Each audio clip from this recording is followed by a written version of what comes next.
प्यारे, आज आपको हम पढ़ाएंगे जो कि हिंदी का हमारा व्याकरण है। हिंदी वर्णमाला, जिसको हम अल्फाबेट कहते हैं।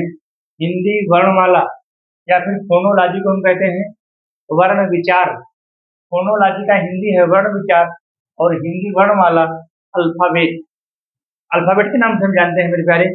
तो अगर हमको हिंदी को मजबूत करना है, कोई भी कंपटीशन हो, हर कंपटीशन में हिंदी पूछी जाती है।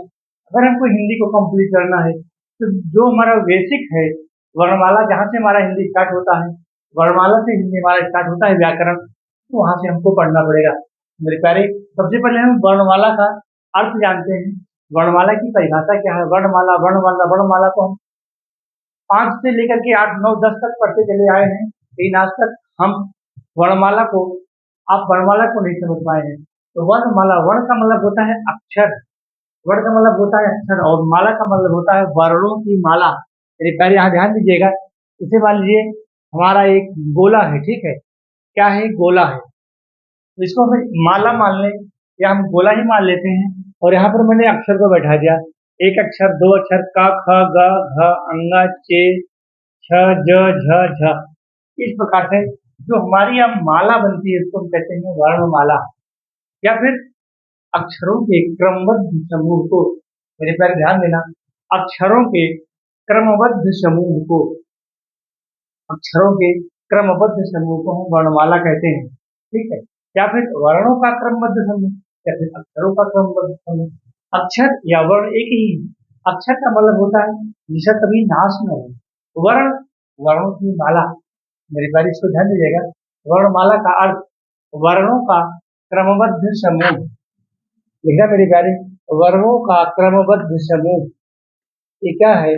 वर्णों का क्रमबद्ध समूह, क्रमबद्ध समूह। यही क्या है? हमारी वर्णमाला है मेरे प्यारे। ये वर्णों का क्रमबद्ध समूह, ठीक है। वर्णों का क्रमबद्ध समूह क्या है? इसी को हम कहते हैं वर्णमाला। इसी को क्या कहते हैं? वर्णमाला। ये वर्णों की माला है। बल्कि हमने यहाँ बैठा दिया क ख ग घ अंगा च छ ज झ ञ। यही तो एक जो माला बन रही है, किसकी माला बन रही है? वर्णों की माला बन रही है। वही तो हमारा क्या है? वर्णों का क्रमबद्ध समूह जो होता है वर्णमाला होता है। और ये वर्णमाला व्री धातु से बना है। नोट करना मेरे प्यारे, ये वर्णमाला क्या है? व्री, व्री धातु से बना है। किस धातु से बना है? व्री धातु से बना है। अभी हम आपको सिर्फ वर्णमाला की परिभाषा बता रहे हैं मेरे प्यारे। अगर आप वर्णमाला को इस प्रकार से अगर आप समझ लेते हैं, ट्रिक पर कभी भी व्याकरण में बहुत सारे चैनल पर लोग ट्रिक बताते हैं। इस ट्रिक से अलंकार हम याद करा देंगे, छंद याद करा देंगे, संधि याद करा देंगे, वर्णमाला, अरे कुछ भी नहीं याद करा पाएंगे मेरे प्यारे। आप ट्रिक यहाँ से सुना, ट्रिक लगी नहीं तो कहानी खत्म। हमेशा कंटेंट पढ़ो, हमेशा परिभाषा पढ़ो, हमेशा बेसिक चीजें को पढ़ो। आप जीवन में कभी भी नहीं भूलोगे मेरे प्यारे। इतनी धातु से वर्णमाला का निर्माण हुआ है। वर्णमाला, ठीक है।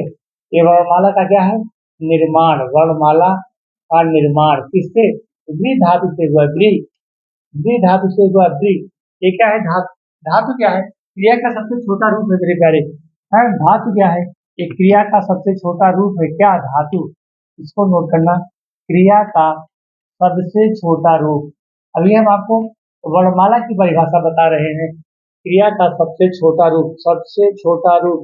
अभी इसको हम एग्जाम्पल भी आपको समझा देते हैं। सबसे छोटा रूप क्या? धातु। मेरे प्यारे, मान लीजिए हमारा क्या है? इमनी, ठीक है। या हम इसको मान लेते हैं पी। पी माने होता है पीना। पी माने क्या होता है? पी माने पी हमारा धातु है। पी हमारा क्या है? धातु है, ठीक है। ये हमारा पी क्या होगा? धातु होगा। और इसमें हमने ना प्रत्यय लगा दिया। क्या लगा दिया? ना प्रत्यय। हमारा क्या बन गया? ये बन गया क्या हमारा? ये बन गया क्रिया। क्या? पीना हमारा क्या बन गया? क्रिया। ये क्या बन गया? पीना, ठीक है। चाहे खाना, पानी, ठीक है। हमारा क्या बन गया? पीना बन गया।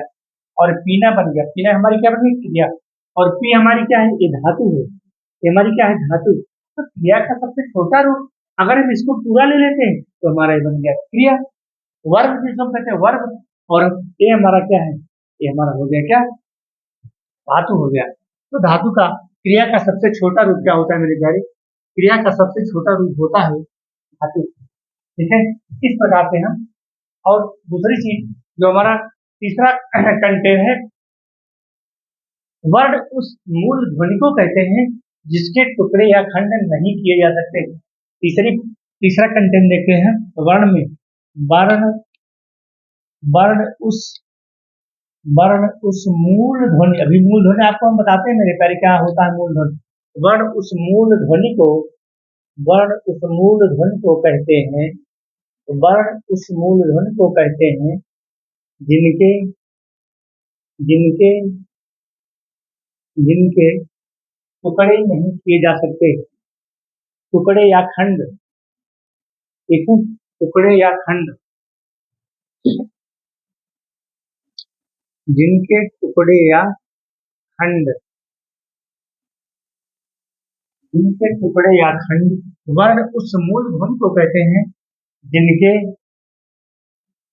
जिनके टुकड़े या खंड नहीं किए जा सकते। अभी आपको समझाता हूँ कैसे होता है नहीं किए जा सकते, नहीं किए जा सकते। ये किसकी परिभाषा है मेरे प्यारे?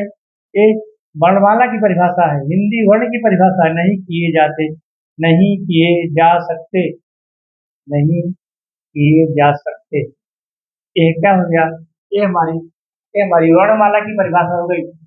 अब कैसे नहीं किए जा सकते? मान लीजिए हमने एक शब्द यहाँ ले लिया गिलास, ठीक है प्यारे, नहीं किए जा सकते। जैसे मान लीजिए हमने यहाँ ले लिया का, खा और गा, ठीक है, ये तीन अलग अलग हमारे वर्ण हैं, का है, खा है और गा है। जब इसको हम तोड़ेंगे तो इसमें कोई, अब इसमें और ध्वनियां हमको दिखाई नहीं पड़ रही। जैसे मान लीजिए हमने यहाँ एक शब्द ले लिया गिलास, ठीक है, क्या ले लिया? गिलास। अब इसको अगर हम तोड़ेंगे, कैसे हम तोड़ेंगे? मान लीजिए हमने यहाँ लिखा है जी धन ला धन सा, ठीक है। अब इसमें भी हमारी दो ध्वनियां हैं। क्या है? इसमें हमारी कौन ध्वनियां हैं? दो ध्वनियां हैं। कौन कौन है? ए है गा धन ई, डी हो गया, और इसमें ला, ला धन आ, और इसमें क्या हो गया? शा। इसमें क्या हो गया? शा। ये हो गया शा। मेरे प्यारे, 1 2 3 4 5 6, इसमें गिलास में 6 ध्वनियां हैं। तो यहाँ इसका मतलब यह हुआ कि वर्ण उस मूल ध्वनि को कहते हैं, वर्ण उस मूल ध्वनि को कहते हैं मूल ध्वनि, मूल ध्वनि। ऐसा यहाँ हम लिख देते हैं वर्ण उस मूल ध्वनि,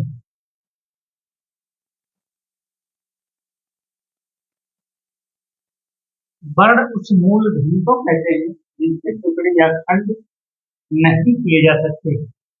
ठीक है, जैसे का खा गा, और जिसके किए जा सकते हैं उसको हम क्या कहते हैं? वर्ण कहते हैं। जैसे हमने गिलास शब्द लिया और इसको हमने तोड़ा, इसके खंड या टुकड़े किए जा रहे हैं, तो यहाँ ये क्या है? इसका मतलब है कि इसमें इसमें जो है वो वर्ण, इसमें वर्ण, इसमें ध्वनियां की जा रही है। ठीक है, तो देखकर इस प्रकार से हम इसको पढ़ेंगे वर्णमाला। और अगला हमारा कंटेंट है अक्षर। जो वर्ण होते हैं वो, वर्णों को हम अक्षर के रूप में भी जानते हैं। वर्णों को हम वर्णों को हम अक्षर के रूप में भी जानते हैं। किस रूप में जानते हैं? अक्षर के रूप में, अक्षर के रूप में। अर्थात अक्षर का मतलब होता है आ धन क्षर, जिसका कभी जिसका कभी क्षर ना हो, जो जो कभी नष्ट ना हो, उसी को हम कहते हैं अक्षर। वर्णमाला क्या है? ये वर्णों की माला है। ये क्या है? वर्णमाला है। इस प्रकार से हम वर्णमाला को समझते हैं। तो मेरे प्यारे, इसको याद रखना। और वर्णमाला की सबसे छोटी इकाई ध्वनि होती है। ठीक है, अगर ऑप्शन में ध्वनि ना हो, अक्षर हो या फिर वर्ण हो, तो दूसरा आंसर हो जाएगा। नहीं मतलब भाई, वर्णमाला की सबसे छोटी इकाई या भाषा की सबसे छोटी इकाई भाषा की सबसे छोटी इकाई ध्वनि होती है, और अगर ऑप्शन में ध्वनि नहीं है, वर्ण है या फिर अक्षर है, तो फिर उसका आंसर वही हो जाएगा। तो भाषा की सबसे छोटी इकाई ध्वनि होती है, और इसकी वर्ण की सबसे छोटी इकाई अक्षर होती है। ध्यान देना मेरे प्यारे, अंतर है दोनों में। भाषा की सबसे छोटी इकाई ध्वनि होती है, और वर्ण की सबसे छोटी इकाई अक्षर होती है। और यह वी धातु से बना है। वी धातु से वर्णमाला का निर्माण हुआ है, और क्रिया का सबसे छोटा रूप, ठीक है, क्रिया का धातु क्या होता है? धातु क्रिया का सबसे छोटा रूप होता है। क्रिया का सबसे छोटा रूप धातु होता है। क्रिया का सबसे सबसे छोटा रूप धातु होता है। धातु होता है, ठीक है। इस प्रकार से हम वर्ण कुछ मूल ध्वनि को कहते हैं जिनके टुकड़े या खंड नहीं किए जा सकते, जैसे का, ख, ग, इसके हम खंड या टुकड़े नहीं कर सकते हैं। यहाँ पर हम ले लिया कमल, का, धनमा, धनला। अब ये तीनों अक्षर अलग अलग हैं, इसको हम तोड़ नहीं सकते हैं। और यहाँ पे इसमें इसमें दो अक्षर हमारे जुड़े हैं, इसमें भी दो अक्षर हमारे जुड़े हैं, और इसमें भी हमारे दो अक्षर जुड़े हैं। इसलिए इनके टुकड़े किए जा सकते हैं और इनके टुकड़े नहीं किए जा सकते। तो हमारा क्या हो गया? वर्णमाला, वर्णों की माला, ठीक है। तो कैसे करें इसको हम? बाकी हम जो हमारा वर्णमाला का भेद है उसको हम आपको अगले वीडियो में अपलोड करेंगे।